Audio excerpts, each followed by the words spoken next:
Hi all. So this presentation is mainly dealing with biotechnology, module A, that is animal cell culture, and the subtopic is cell viability and cytotoxicity assays. Okay. So we are primarily dealing with the animal cell culture. So we all know what is animal cell culture. It is the obtaining the tissue or cells of an animal, and we are culturing them in vitro or laboratory conditions, giving them proper nutrients, proper pH, proper temperature. We are growing them in customized glasswares that can proliferate the growth in a very good manner. So all that are basic parts of this animal cell culture. But this particular topic, that is viability and toxicity, are inevitable part of this animal cell culture. So we can just define what is viability. Viability of the cells represents the capability of their existence, survival and development. എന്ന് വെച്ച് കഴിഞ്ഞാല് ഒരു cell viable ആണ് എന്ന് പറഞ്ഞു കഴിഞ്ഞാൽ എന്താ അർത്ഥം?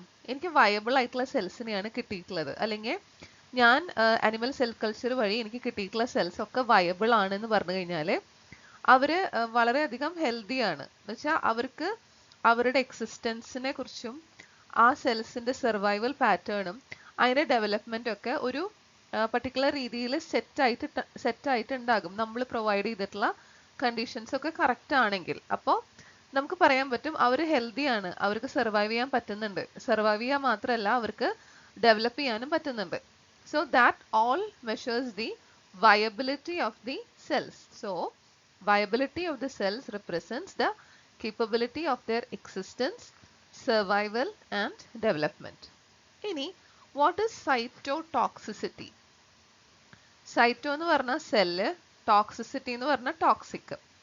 Cytotoxicity involve the metabolic alterations of the cell, including the death of cell as a result of toxic effect of compound. അപ്പോൾ we just discussed in the previous offline class about the applications of animal cell culture. അതിൽ നമ്മൾ discuss ചെയ്തിട്ടുള്ള ഒരു ടോപ്പിക്കാണ് നമ്മൾ main ആയിട്ട് എന്തിനാണ് animal cell culture വളർത്തുന്നത്. ഓക്കെ, നമുക്കിപ്പോൾ ഒരു ക്യാൻസറസ് സെൽ ലൈൻസ് ആണ് നമ്മൾ പ്രൊലിഫറേറ്റ് ചെയ്തെടുക്കുന്നതെങ്കിൽ നമ്മൾ കണ്ടുപിടിച്ചിട്ടുള്ള ആന്റി ക്യാൻസർ ഡ്രഗ്സ് ഈ സെൽ ലൈൻസിലേക്ക് ആഡ് ചെയ്യുമ്പോൾ എന്ത് ആക്ഷൻ ആണ് കാണുന്നത്? ഇപ്പൊ നമുക്ക് ആന്റി ക്യാൻസർ ഡ്രഗ്സ് എന്ന് പറയുമ്പോൾ അത് ആ സെൽ ലൈൻസിലേക്ക് ആഡ് ചെയ്യുമ്പോൾ ആ സെൽസ് ഒക്കെ ഡെത്ത് ആവണം, അതാണ് നമ്മുടെ എയിം. അപ്പോൾ ആ സെൽസ് ഡെത്ത് ആവുന്നുണ്ടോ? ഓക്കെ, അല്ലെങ്കിൽ ഇപ്പൊ ഞാനൊരു കോസ്മെറ്റിക് കണ്ടുപിടിക്കുകയാണ്, ഒരു ക്രീം അല്ലെങ്കിൽ ഏതെങ്കിലും തരത്തിലുള്ള ഒരു കോസ്മെറ്റിക് ഐറ്റം കണ്ടുപിടിച്ചു കഴിഞ്ഞാൽ ഞാൻ ഈ പറഞ്ഞ സെൽ ലൈൻസിൽ അതിന്റെ ആക്ഷൻ കാണാൻ വേണ്ടിയിട്ട് ഡെപ്പോസിറ്റ് ചെയ്യുകയാണെങ്കിൽ അപ്പോൾ എനിക്ക് കിട്ടേണ്ടത് എന്താണ്? സെൽസിന്റെ ഡെത്ത് അല്ല കിട്ടുന്നത്, അഥവാ എന്തെങ്കിലും അലർജിക് റിയാക്ഷൻസ് ആ സെല്ല് കാണിക്കുന്നുണ്ടോ അതൊക്കെയാണ്. അപ്പോൾ സൈറ്റോടോക്സിസിറ്റി എന്ന് പറഞ്ഞാൽ സെൽസിൻ്റെതായിട്ടുള്ള മെറ്റബോളിക് ഓൾട്ടറേഷൻസ്, അതായത് നമ്മൾ പുറമേ നിന്നുള്ളൊരു ഡ്രഗ് അഥവാ ഒരു ഫാർമസ്യൂട്ടിക്കൽസ് അല്ലെങ്കിൽ ഒരു കോസ്മെറ്റിക് പ്രൊഡക്റ്റ് ഈ സെൽ ലൈൻസിലേക്ക് ആഡ് ചെയ്യുമ്പോൾ ആ സെൽ ലൈൻസ് കാണിക്കുന്ന മെറ്റബോളിക് ഓൾട്ടറേഷൻസ് എന്ന് പറയുന്ന പേരാണ് സൈറ്റോടോക്സിസിറ്റി. ഓക്കെ, അപ്പോൾ ക്വസ്റ്റ്യൻ 10 മാർക്കിന്റെ വരെ വരാൻ വളരെയധികം ഇമ്പോർട്ടൻ്റ് ആയിട്ടുള്ള ഒരു ക്വസ്റ്റ്യൻ ആണ് സെൽ വയബിലിറ്റി ആൻഡ് സൈറ്റോടോക്സിസിറ്റി അസേസ്. അപ്പോൾ ഇത് ഈ പറഞ്ഞ അസേസ് എന്ന് പറയുന്നത് 5 ടൈപ്സ് ഉണ്ട്. Cytotoxicity and viability assays as such അങ്ങനെ ഉണ്ട്, സർവൈവൽ അസേസ് ഉണ്ട്, മെറ്റബോളിക് അസേസ് ഉണ്ട്, ട്രാൻസ്ഫോർമേഷൻ അസേസ് ഉണ്ട്, ഇൻഫ്ലമേഷൻ അസേസ് ഉണ്ട്. അതായത് ഒരു സെല്ല് അത് വയബിൾ ആണോ അല്ലെങ്കിൽ ഡെഡ് സെല്ലാണോ അല്ലെങ്കിൽ അതിന്റെ റിയാക്ഷൻ നമുക്ക് മെഷർ ചെയ്യാൻ പറ്റുന്ന രീതിയിലുള്ള കുറച്ച് കാര്യങ്ങളാണ് ഈ പറഞ്ഞ അസേസിൽ നമ്മൾ മെയിൻ ആയിട്ട് ഡിസ്കസ് ചെയ്യാൻ പോകുന്നത്. ഓക്കെ, അതിൽ ആദ്യത്തെ കാറ്റഗറി എന്ന് പറയുന്നത് സൈറ്റോടോക്സിസിറ്റി ആൻഡ് വയബിൾ അസേസ്. അതിൽ വരുന്ന മെയിൻ പോയിന്റ് ആണ് ബേസ്ഡ് ഓൺ മെംബ്രെയിൻ ഇന്റഗ്രിറ്റി. അതായത് the most common measure of cell viability are based on membrane integrity. The damage to membrane may occur due to cell disaggregation, cell separation or freezing and thawing. അതായത് ഒരു cell, ആ cell viable ആണോ അല്ലെങ്കിൽ അത് living ആണോ, നല്ല energetic സിറ്റുവേഷനിലാണ് അത് നിലനിൽക്കുന്നത് എന്നൊക്കെ അറിയാൻ വേണ്ടിയിട്ട് മെയിൻ ആയിട്ട് ഉപയോഗിക്കുന്ന ഒരു ക്രൈറ്റീരിയൻ ആണ് മെംബ്രെയിൻ ഇന്റഗ്രിറ്റി. അതായത് ആ സെല്ലിന്റെ മെംബ്രെയിൻ അത്രയും സ്ട്രോങ് ആണ്, അത്രയും സ്റ്റേബിൾ ആണ് എങ്കിൽ അതിന്റെ അർത്ഥം ആ സെൽസ് ലിവിങ് ആണ് എന്നാണ്. അപ്പൊ അതെങ്ങനെയാണ് മെംബ്രെയിൻ ഇന്റഗ്രിറ്റി വഴി നമ്മൾ അത് ടെസ്റ്റ് ചെയ്യാം? അതിനാണ് കുറച്ച് മെത്തേഡ്സ് പറഞ്ഞിട്ടുള്ളത്. ഇതിൽ ആദ്യത്തെ മെത്തേഡ് ആണ് ഡൈ എക്സ്ക്ലൂഷൻ ആസേ. അതായത് ഡൈ എന്ന് പറയുമ്പോൾ കളേർഡ് കോമ്പൗണ്ട് ആണ്, സിന്തറ്റിക് ആണ്. അപ്പൊ ഈ ഡൈസ് നമ്മൾ ആ സെൽസിനെ, ഒരു പർട്ടിക്കുലർ ഗ്രൂപ്പ് ഓഫ് അനിമൽ സെൽസിനെ നമ്മൾ ഡൈ വെച്ചിട്ട് സ്റ്റെയിൻ ചെയ്യാണ്. അപ്പോൾ ഈ ഡൈ എക്സ്ക്ലൂഷൻ എസ്സേയിൽ എന്താ പറയണതെന്ന് വെച്ച് കഴിഞ്ഞാല് ലിവിങ് ആയിട്ടുള്ള സെൽസ്, വയബിൾ ആയിട്ടുള്ള സെൽസ് ആ ഡൈ അപ്ടേക്ക് ചെയ്യില്ല. പക്ഷെ ലിവിങ് ആയിട്ടുള്ള സെൽസ് ഒട്ടും സ്റ്റെയിൻഡ് ആവില്ല. അതേസമയം ഡെഡ് ആയിട്ടുള്ള സെൽസ് ആണ് ഡൈസ് അബ്സോർബ് ചെയ്യുക. ഏത് എസ്സേയില്? Dye exclusion assay. Okay. The principle of this assay is based on the fact that viable cells are impermeable to several dyes such as naphthalene black, tryptan blue, eosin Y, etc. The technique basically consists of mixing the cells in suspension with the dyes and examining them under the microscope. The stained cells and the total number of cells are counted. The percentage of unstained cells represent the viable cell. അതായത് ഈ പറഞ്ഞ dyes naphthalene black, trypan blue, eosin Y, ഈ 3 dyes ഒരിക്കലും viable ആയിട്ടുള്ള സെൽസിന്റെ ഉള്ളിലേക്ക് കടന്നു പോകില്ല. Because viable ആയിട്ടുള്ള സെൽസിന്റെ മെംബ്രെയിൻ ഇംപെർമിയബിൾ ആണ് ഈ 3 ഡൈസിനോടും. ഈ 3 ഡൈസിനോട് മാത്രമാണ്. ഓക്കെ, മറ്റ് പല ഡൈസും നോർമൽ വയബിൾ സെൽസിന്റെ മെംബ്രെയിൻ്റെ ഉള്ളിൽ കൂടെ കടന്നു പോകും. I am just talking about this 3 dyes as part of dye exclusion assay. അപ്പോൾ ഈ 3 ഡൈസ് വെച്ചിട്ട് നമ്മൾ ഡൈ എക്സ്ക്ലൂഷൻ assay ചെയ്യുകയാണെങ്കിൽ വയബിൾ ആയിട്ടുള്ള സെൽസ് ഒരിക്കലും ഈ സ്റ്റെയിൻ പിടിക്കില്ല. പകരം ഡെഡ് സെൽസ് ആണ് സ്റ്റെയിൻഡ് ആയിട്ട് നമുക്ക് കാണാൻ പറ്റുക മൈക്രോസ്കോപ്പിന്റെ അടിക്കോടെ. ഓക്കെ, നോക്കുമ്പോൾ അതാണ് മെംബ്രെയിൻ ഇന്റഗ്രിറ്റിയുടെ കീഴിൽ വരുന്ന ആദ്യത്തെ ഫാക്ടർ ആയിട്ടുള്ള ഡൈ എക്സ്ക്ലൂഷൻ assay. ഓക്കെ. അടുത്തത് ഡൈ എക്സ്ക്ലൂഷൻ എസ്സേയുടെ നേരെ ഓപ്പോസിറ്റ് പ്രിൻസിപ്പിൾ ആണ് ഡൈ അപ്ടേക്ക് എസ്സേ. അതായത് വയബിൾ ആയിട്ടുള്ള സെൽസ് ഡൈസിനെ അപ്ടേക്ക് ചെയ്യും, ഡെഡ് ആയിട്ടുള്ള സെൽസ് ഡൈസിനെ അപ്ടേക്ക് ചെയ്യില്ല. അത് totally depends upon the type of dyes we are using. Okay, അപ്പോൾ dye uptake assay, the viable cells can take up the diacetyl fluorescein and hydrolyze it to fluorescein. The latter is held up by the viable cells as it is impermeable to membranes. The viable cells therefore emits fluorescein green while the dead cells do not. അതായത് ഇപ്പം നേരത്തെ പറഞ്ഞ dye exclusion എസ്സേയിൽ നമ്മൾ പറഞ്ഞിട്ടുള്ള dyes എന്ന് പറയുന്നത് eosin Y, naphthalene black ഒക്കെയാണ്. പക്ഷെ ഡൈ അപ്ടേക്ക് എസ്സേയിൽ നമ്മൾ പറയുന്ന ഡൈ എന്ന് പറയുന്നത് ഡൈ അസറ്റൈൽ ഫ്ലൂറസീൻ ആണ്. ഇത് പെർമിയബിൾ ആണ്, വയബിൾ സെൽസിന്റെ അകത്തേക്ക് അത് കടന്നു പോകും. അത് വയബിൾ സെൽസിന്റെ, അതായത് ലിവിങ് ആയിട്ടുള്ള സെൽസിന്റെ ഉള്ളിലേക്ക് കടന്നു പോയി കഴിഞ്ഞാൽ ഇതിനൊരു ലൈസിസ് അല്ലെങ്കിൽ ഇതിലൊരു ബ്രേക്ക് ഡൗൺ സംഭവിക്കും. ഈ പർട്ടിക്കുലർ ഡൈക്ക് ബ്രേക്ക് ഡൗൺ സംഭവിച്ചിട്ട് diacetyl fluorescein will become fluorescein. അത് ഫ്ലൂറസെയിൻ ആയി കഴിഞ്ഞാൽ പിന്നീട് ആ സെല്ലിന്റെ ഉള്ളിൽ നിന്ന് അതിന് പുറത്തേക്ക് പോകാൻ പറ്റില്ല. കാരണം ഡൈഅസറ്റൈൽ ഫ്ലൂറസെയിൻ പെർമിയബിൾ ആയിരുന്നു സെൽ മെംബ്രെയിൻ്റെ കൂടെ. പക്ഷെ ഫ്ലൂറസെയിൻ ആയിട്ട് മാറിയപ്പോൾ fluorescein is not at all permeable through the membrane. അപ്പോൾ വയബിൾ സെൽസിന്റെ ഉള്ളിൽ ഫ്ലൂറസെയിൻ ട്രാപ്ഡ് ആവും. അതുകൊണ്ട് തന്നെ viable cells emits fluorescein green while the dead cells do not. Okay, അതാണ് ഡൈ അപ്ടേക്ക് എസ്സേ. അപ്പോൾ മെംബ്രെയിൻ ഇന്റഗ്രിറ്റിയിൽ വരുന്ന ആദ്യത്തെ എസ്സേ എന്ന് പറയുന്നത് ഡൈ എക്സ്ക്ലൂഷൻ എസ്സേ, രണ്ടാമത്തത് ഡൈ അപ്ടേക്ക് എസ്സേ, മൂന്നാമത്തത് labelled chromium uptake assay. Okay, അപ്പോൾ ലേബിൾഡ് ക്രോമിയം എന്ന് പറയുന്നത് നോർമൽ ക്രോമിയം അല്ല, അത് റേഡിയോ ആക്റ്റീവ്ലി ലേബിൾഡ് ആയിട്ടുള്ള ക്രോമിയം ആണ്. ഇത് ആക്ച്വലി 51 CR എന്ന് പറയുമ്പോൾ 51 നമ്മൾ എന്താ പറയാ സൂപ്പർസ്ക്രിപ്റ്റ് ആയിട്ടാണ് എഴുതുന്നത്. Okay, 51 chromium binds to the intracellular proteins. When the cell membrane is damaged, labeled proteins leak out of the cell and the degree of leakage is proportional to the amount of damage. അതായത് നമ്മൾ membrane integrity test ചെയ്യുന്നതിൻ്റെ ഭാഗമായിട്ട് we are actually adding chromium 51 to the solution of animal cells. ഇപ്പോൾ chromium 51 സെല്ലിൻ്റെ ഉള്ളിലേക്ക് കടന്നു പോകാനും അതിൻ്റെ ഉള്ളിലുള്ള പ്രോട്ടീൻസ് ആയിട്ട് ബൈൻഡ് ചെയ്യാനുള്ള കഴിവുണ്ട്. സപ്പോസ് ആ സെൽസ് ഡാമേജ്ഡ് ആണെങ്കിൽ ആ ഡാമേജ്ഡ് ആയിട്ടുള്ള സെൽസിൻ്റെ ഉള്ളിൽ നിന്നും ഈ chromium which is bound to the intracellular proteins get released. അപ്പോൾ നമുക്ക് മനസ്സിലാക്കാൻ പറ്റും, ആ റേഡിയോ ആക്ടിവിറ്റി മെഷർ ചെയ്തിട്ട് മനസ്സിലാക്കാൻ പറ്റും എത്രമാത്രം സെൽസ് ഡാമേജ്ഡ് ആണ്. കാരണം ഡാമേജ്ഡ് ആയിട്ടുള്ള സെൽസിൻ്റെ ഉള്ളിൽ നിന്നും ഈ chromium protein mixture complex release ചെയ്യും. അതിന് റേഡിയോ ആക്ടിവിറ്റി കമ്പയർ ചെയ്ത് കഴിഞ്ഞ് കഴിഞ്ഞാൽ എത്രമാത്രം സെൽസ് വയബിൾ ആണ്, എത്രമാത്രം സെൽസ് ഡെഡ് ആണെന്ന് നമുക്ക് കാൽക്കുലേറ്റ് ചെയ്യാനായിട്ട് പറ്റും. ഓക്കെ ഓക്കെ അപ്പോൾ മെംബ്രെയിൻ ഇൻറ്റഗ്രിറ്റിയിൽ വരുന്ന ലാസ്റ്റ് ഫോർത്ത് തിങ് ആണ് enzyme release assays. The membrane integrity of cells can also be assayed by estimating the enzymes released.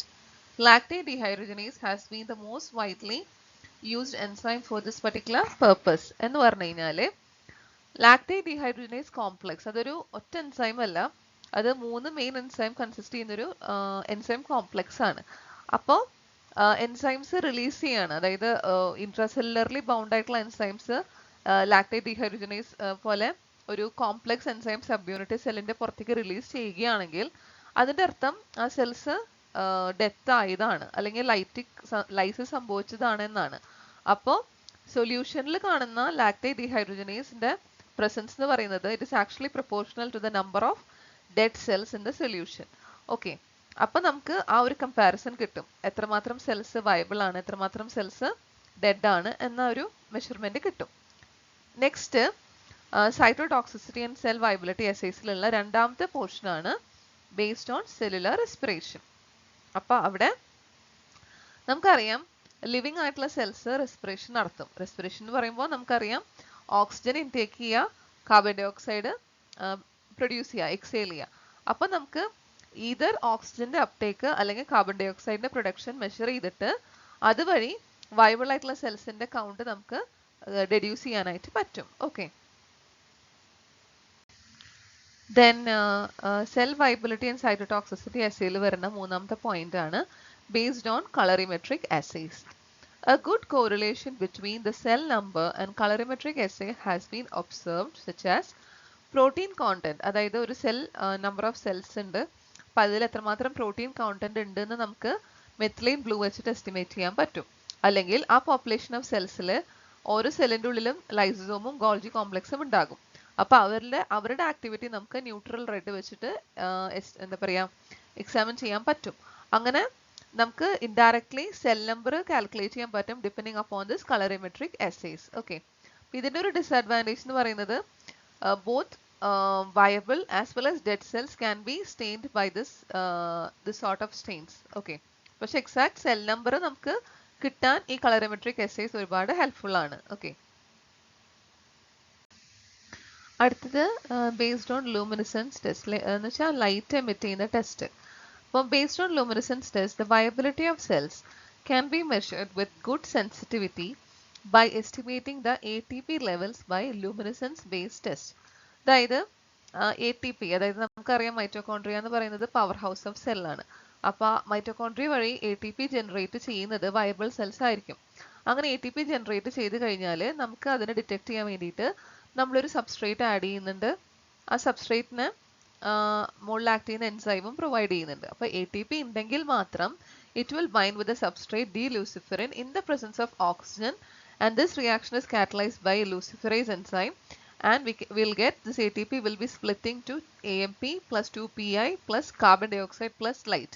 അപ്പോൾ ATP ഉണ്ടെങ്കിൽ മാത്രമാണ് ഈ റിയാക്ടൻസ് ഒക്കെ കമ്പൈൻ ചെയ്തിട്ട് ഈ പറഞ്ഞ എൻസൈമിന്റെ പ്രസൻസിൽ ഈ പ്രൊഡക്ട്സ് മെയിൻ ആയിട്ട് ലൈറ്റും എമിറ്റ് ചെയ്യുള്ളൂ. അപ്പോൾ ലൈറ്റിന്റെ പ്രസൻസ്, ലൈറ്റിന്റെ intensity is directly proportional to the amount of ATP present in the animal cell culture solution, which is again proportional to the amount of viable cells in the solution. അപ്പോൾ അതാണ് the luminescence test. ഇനി അഞ്ചാമത്തെ point ആണ് based on apoptosis. Most of the apoptosis എന്ന് പറഞ്ഞാൽ cell death ആണ്. Okay. Most of the anti-cancer drugs kills cells by apoptosis. അപ്പോൾ apoptosis എന്ന് പറയുന്ന നമ്മൾ ആന്റി ക്യാൻസറസ് ഏജന്റ് കണ്ടുപിടിച്ചു, അത് ആനിമൽ സെൽ കൾച്ചർ ലൈൻസിലേക്ക് ആഡ് ചെയ്തു.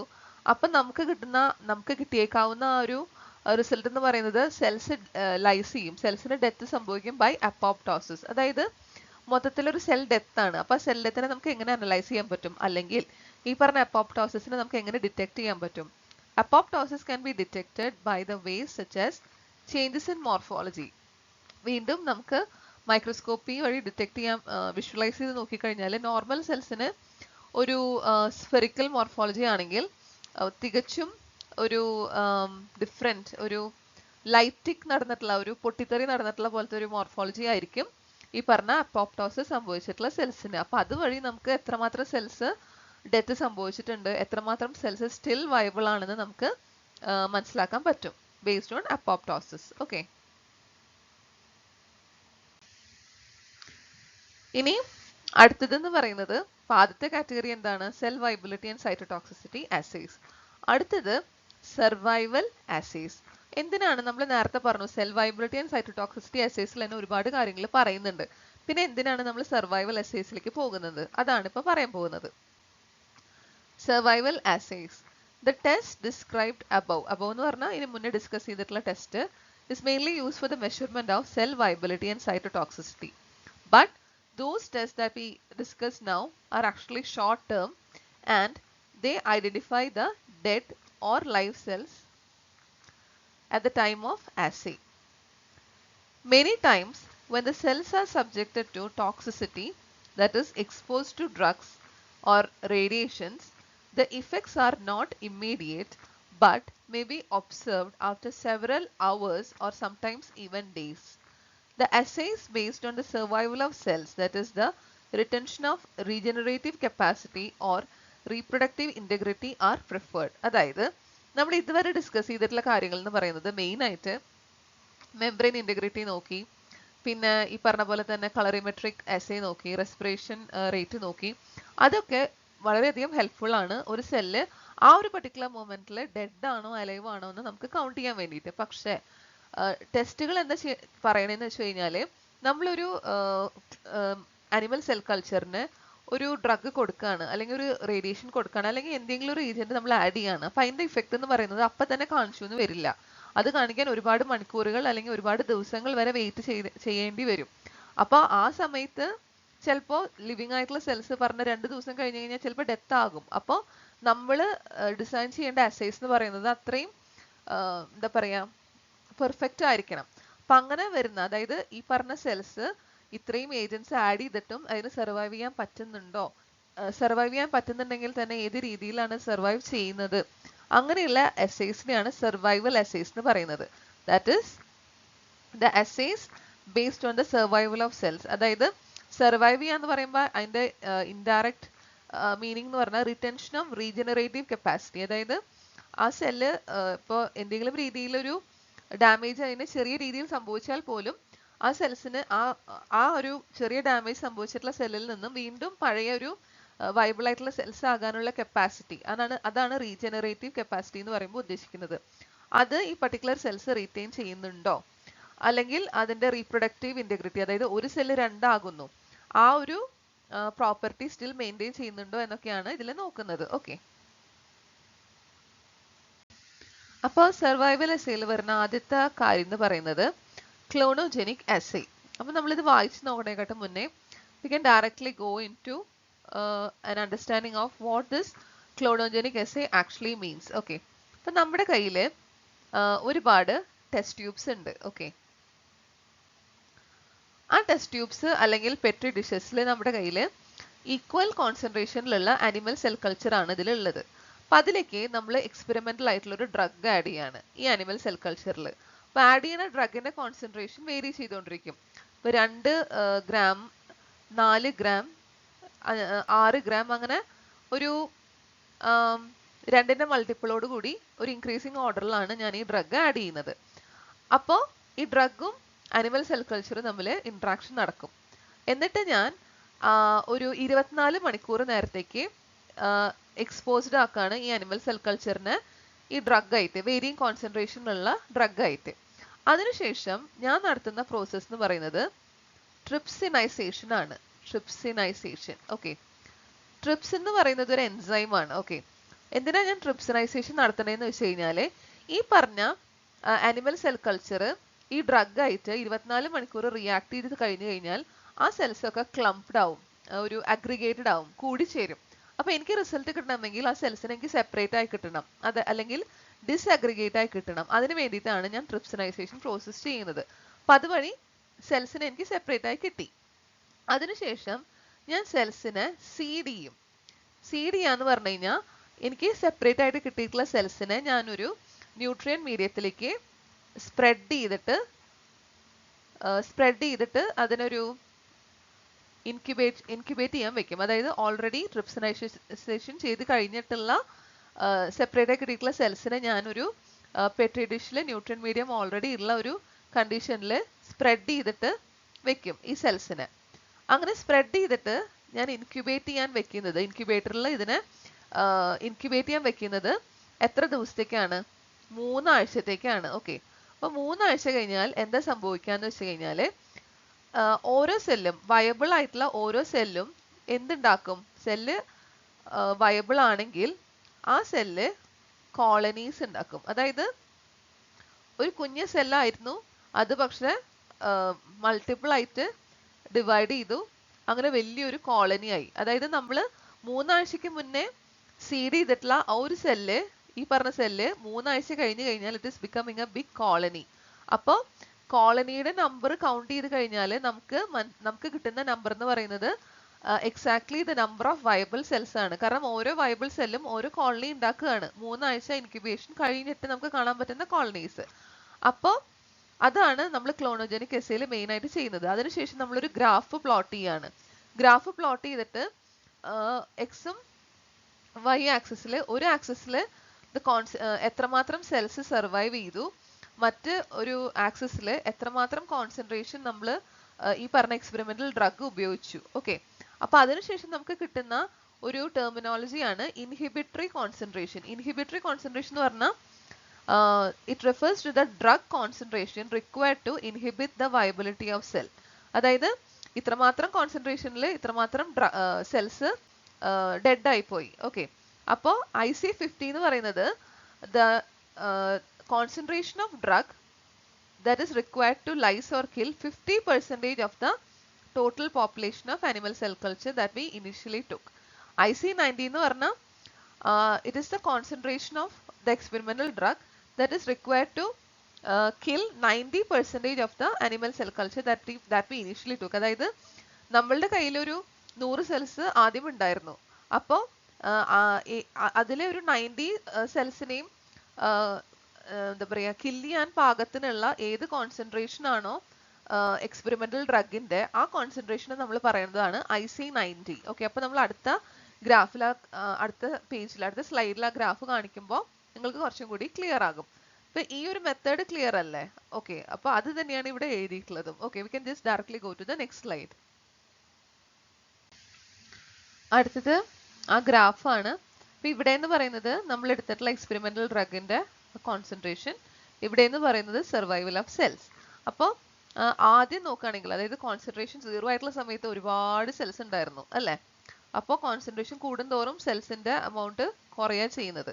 അപ്പൊ ഈ ഒരു ഭാഗം IC50 എന്ന് പറയുന്നത് it is the concentration of compound that can cos 50% reduction അല്ലെങ്കിൽ 50% laissez of the total population of animal cells that we initially took. അതുപോലെ IC90 എന്ന് പറഞ്ഞിട്ടുള്ള കോമ്പൗണ്ട് കോൺസെൻട്രേഷൻ എന്ന് പറയുന്നത് it is the inhibitory concentration of that experimental drug that is required enough to lyse or kill 90% of the animal cells that we initially took. Okay. Next is MTT based cytotoxicity assays. ഇപ്പോൾ MTT എന്ന് പറയുന്നത് ഒരു dye ആണ്, അതൊരു colour imparting ആയിട്ടുള്ള ഒരു കെമിക്കലാണ്. അതിന്റെ full form എന്താണെന്ന് I don't think that you have to study it by heart because it is really tough. The tetrazolium salt 3 4,5-dimethyl thiazole 2 yield 2,5-diphenyl tetrazolium bromide is commonly known as MTT. It is dye and is widely used in cytotoxicity assays.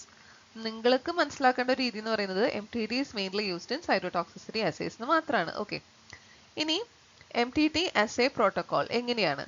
നമ്മൾ we are plating cells in the concentration of 1 into 10 raised to 5 per well in a 96 well plate. ഇതെന്ന് പറയുന്നത് ഒരു കാർഡാണ്, card പോലത്തെ ഒരു device ആണ്. അതിൽ 96 കുഞ്ഞു കുഞ്ഞു വെൽസ് ഉണ്ടാകും. ഒരു ചെറിയൊരു ക്യാവിറ്റി അല്ല, ചെറിയൊരു ചിപ്സ് മാതിരി ഒരു 96 വെൽസ് ഉള്ള ഒരു പ്ലേറ്റ് ആണിത്. ഓരോ വെല്ലിലും നമ്മൾ ഇത്രയും കോൺസെൻട്രേഷനിൽ സെല്ലിന് നമ്മൾ മൈക്രോപിപ്പറ്റ് വെച്ചിട്ട് ആഡ് ചെയ്യണം.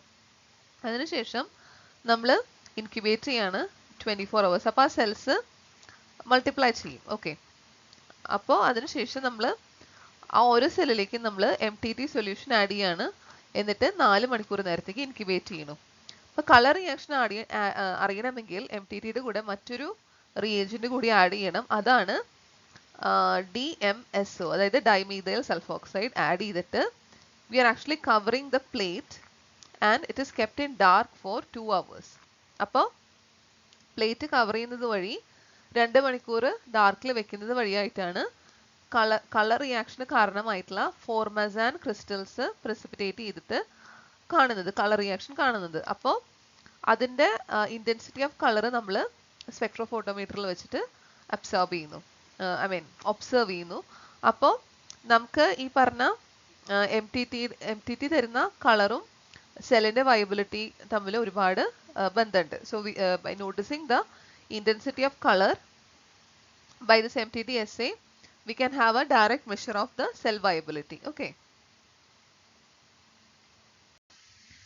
next is metabolic assays. Appo the metabolic assays are based on the measurement of metabolic responses of the cells. These tests are carried out after exposure of cells to cytotoxic drugs.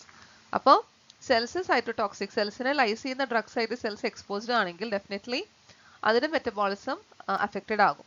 മെറ്റബോളിസത്തിന്റെ rate നമുക്ക് measure ചെയ്ത് കഴിഞ്ഞാൽ cells viable ആണോ, nearly viable ആണോ, അല്ലെങ്കിൽ death ആവാൻ പോകുന്ന cells ആണോ എന്ന് നമുക്ക് മനസ്സിലാക്കാൻ പറ്റും. അങ്ങനെ മെയിൻ ആയിട്ട് ഉപയോഗിക്കുന്ന മെറ്റബോളിക് പാരാമീറ്റേഴ്സ് എന്ന് പറയുന്നത് DNA, RNA, പ്രോട്ടീൻ സിന്തസിസ് എന്നിവരുടെ മെറ്റബോളിക് മെഷർമെന്റ് ആണ്. ഓക്കെ,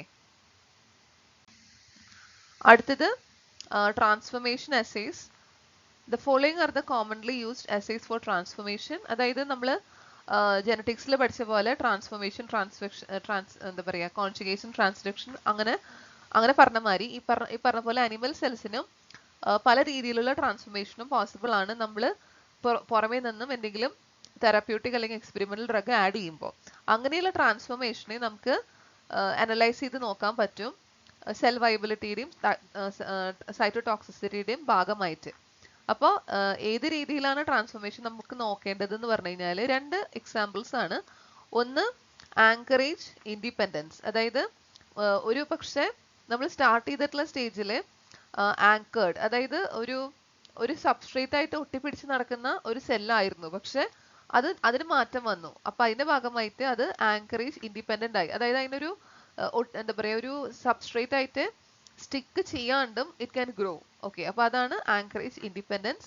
പിന്നെ there is an evidence of mutagenesis, അതിനൊരു മ്യൂട്ടേഷൻ സംഭവിച്ചിട്ടുണ്ട് എന്ന് നമുക്ക് ടെസ്റ്റ് ചെയ്യാൻ പാകത്തിനുള്ള ഏതെങ്കിലും ഒരു രീതിയിൽ ഒരു റിയാക്ഷൻ നടന്ന് കാണും. So these two are the things that is mainly coming under the transformation assay. So I strictly advise that you can just directly go to this particular ഈ ഒരു ട്രാൻസ്ഫോർമേഷൻ അസേസ് മാത്രം മെൻഷൻ ചെയ്താൽ മതിയാകും. ഓക്കെ, അടുത്തതെന്ന് പറയുന്നത് inflammation assays ആണ്. അപ്പോൾ inflammation assays are required for testing the various forms of allergy induced by cosmetics, pharmaceuticals and other xenobiotics. അതായത് അനിമൽ സെൽ കൾച്ചർ നമ്മൾ ഏതെങ്കിലും തരത്തിലുള്ളൊരു കോസ്മെറ്റിക് കണ്ടുപിടിച്ചു അല്ലെങ്കിൽ ഫാർമസ്യൂട്ടിക്കൽ ഡ്രഗ്സ് കണ്ടുപിടിച്ചു. നമുക്കറിയാം ചില ഡ്രഗ്സിനോട് അലർജിക് ആണ്. അപ്പോൾ അത് ആദ്യത്തെ ടെസ്റ്റുകൾ നടത്തുന്നത് അനിമൽ സെൽ കൾച്ചേഴ്സിൽ വെച്ചിട്ടാണ്. അതായത് നമ്മളുടെ അനിമൽ സെൽ കൾച്ചറിലേക്ക് ഈ പറഞ്ഞ കോസ്മെറ്റിക്സ്, പുതിയതായി കണ്ടുപിടിച്ചിട്ടുള്ള കോസ്മെറ്റിക്സ് ആയിക്കോട്ടെ, ഡ്രഗ്സ് ആയിക്കോട്ടെ, ആഡ് ചെയ്യുമ്പോൾ ഏതെങ്കിലും രീതിയിലുള്ള ഒരു സൈഡ് എഫക്റ്റ് അല്ലെങ്കിൽ ഏതെങ്കിലും രീതിയിലുള്ള ഒരു അലർജിക് റിയാക്ഷൻസ് ഈ സെൽ ലൈൻസ് കാണിക്കുന്നുണ്ടോ എന്നത് നമുക്ക് എന്താ പറയാ നോട്ടീസ് ചെയ്യാൻ പറ്റും, which is actually also coming under this cell viability and cell cytotoxicity thing. Okay, അപ്പൊ ഇതെന്ന് പറയുന്നത് എനിക്ക് തോന്നുന്നു സെൽ വൈബിലിറ്റി ആൻഡ് സൈറ്റോടോക്സിസിറ്റി എന്ന് പറയുമ്പോൾ മെയിൻ ടോപ്പിക്, അതായത് മെയിൻ ആയിട്ട് ആദ്യത്തെ ഈ 5 ആദ്യത്തെയാണ് cell viability and cell cytotoxicity. അതിൽ ഒരുപാട് കാര്യങ്ങൾ പറയുന്നുണ്ട്, അത് മെയിൻ ആയിട്ട് പഠിക്കാം. ബാക്കിയുള്ള കാര്യങ്ങൾ ജസ്റ്റ് ആ പോയിന്റ്സ് മാത്രം മെൻഷൻ ചെയ്ത് കഴിഞ്ഞാൽ I think you'll be done. Okay, thank you.